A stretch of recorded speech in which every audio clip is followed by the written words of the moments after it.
کی بات نہ مانوں اور میرے والد صاحب کہتے ہیں کہ تم ٹوپی اور داڑھی نہ رکھو، کیا میں ان کی بات مانوں یا نہیں؟ ٹوپی چھوڑ دیں، والد صاحب کو اگر ٹوپی پسند نہیں ہے، ٹوپی رکھنا کوئی فرض واجب نہیں ہے، لیکن داڑھی کاٹنا حرام ہے، ناجائز ہے۔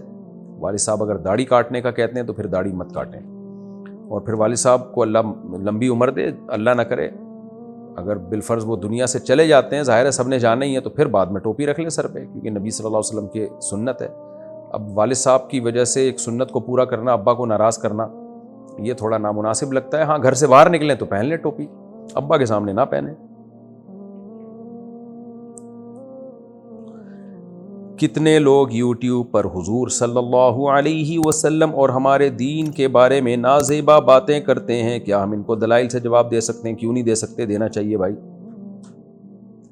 آپ کہتے ہیں کہ اللہ تعالیٰ نے ہمیں اپنی عبادت کے لیے پیدا کیا ہے، جبکہ میں نے کسی عالم سے سنا کہ اللہ تعالیٰ نے اس لیے پیدا کیا ہے کہ وہ دیکھنا چاہتا ہے کہ اچھا عمل کس کا ہے، اور وہ انسان کا صبر آزمانا چاہتا ہے۔ وضاحت فرمائیں۔ دونوں باتوں میں کوئی تضاد نہیں ہے۔ قرآن میں ہے کہ وما خلقت الجن والانس الا لیعبدون، میں نے انسان اور جنات کو اپنی عبادت کے لیے پیدا کیا۔ دوسرے مقام پہ اللہ نے فرمایا سورہ ملک میں خلق الموت والحیات لیبلوکم ایکم احسن عملا، میں نے تمہیں پیدا کیا، میں دیکھنا چاہتا ہوں اچھا عمل کون کرتا ہے۔ تو عبادت اچھے عمل ہی کو کہا جاتا ہے، یعنی اللہ کی اطاعت کرنا۔ عبادت کا مطلب کیا ہے؟ اللہ کی مان کے چلنا۔ تو جو بھی اچھا عمل ہے، رزق کمانا بھی عبادت ہے، سائنسی ترقی کرنا تاکہ مسلمان قوم ترقی کرے، انسانیت کو فائدہ ہو، اللہ کی رضا کے لیے یہ کام کرنا، یہ بھی عبادت ہے۔ ہم غریبوں کو پیسہ دیتے ہیں، فائدہ انسانیت کو ہو رہا ہے نا، لیکن اللہ اس عمل کو عبادت قرار دیتا ہے۔ تو ایک ہی چیز ہے جس کو دو مختلف الفاظ سے تعبیر کیا جاتا ہے۔ تو میری بات میں اور علماء کی بات میں کوئی تضاد نہیں ہے۔ عبادت کرنا، نیک عمل کرنا ایک ہی چیز کے دو نام ہیں بھائی۔ سہیل خان جے پور سے، امام کے پیچھے سورہ فاتحہ پڑھ سکتے ہیں؟ نہیں۔ اس کی وجہ یہ ہے کہ رسول اللہ صلی اللہ علیہ وسلم نے ارشاد فرمایا من کان لہ امام فقراءۃ الامام لہ قراءۃ، جس کا کوئی امام ہو تو امام کی قراءت مقتدی کے لیے کافی ہے۔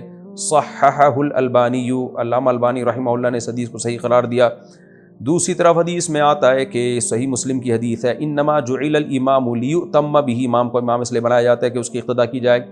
فَإِذَا كَبَّرَ فَكَبِّرُوا، فرمایا امام تکبیر کہے تو تکبیر کہو۔ وَإِذَا قَرَأَ فَأَنصِتُوا، قراءت شروع کرے تو خاموش ہو جاؤ۔ وَإِذَا قَالَ وَلَا الضَّالِّينَ، جب وَلَا الضَّالِّينَ کہے تو قُولُوا آمین، تو آمین کہو۔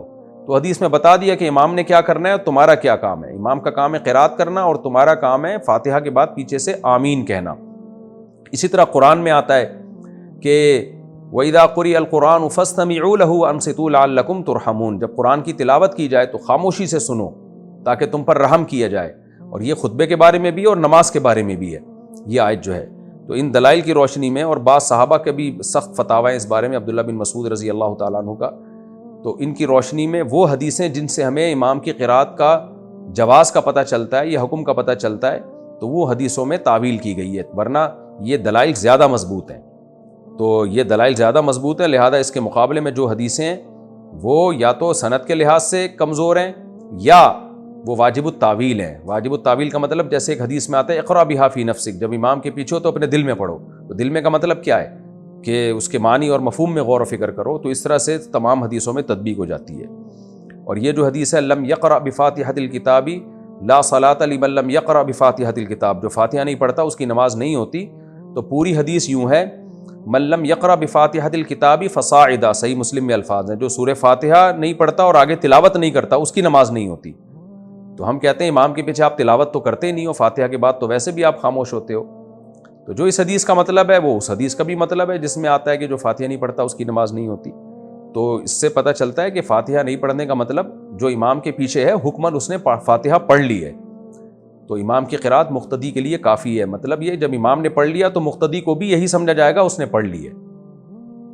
تو ان دلائل کی روشنی میں اس کو ہم جائز نہیں سمجھتے۔ اب جب یہ میں دلائل دیتا ہوں تو لوگ کہتے ہیں ایکچولی یہ حنفی ہے نا اس لیے ایسی باتیں کر رہے ہیں، تو پھر ایکچولی آپ اہل حدیث ہیں اس لیے آپ ویسی باتیں کر رہے ہیں۔ پھر تو کوئی اسلام کے دلائل دے تو ایکچولی یہ مسلم ہے تو اس لیے اسلام کے دلائل دے رہے ہیں، اور جو ایتھیسٹ ہے ہم اس کو کہیں ایکچولی یہ چونکہ ایتھیسٹ ہے اس لیے خدا کی نفی کے دلائل دے رہا ہے، پھر تو کسی کی کوئی بات سنی نہیں جائے گی میرے بھائی۔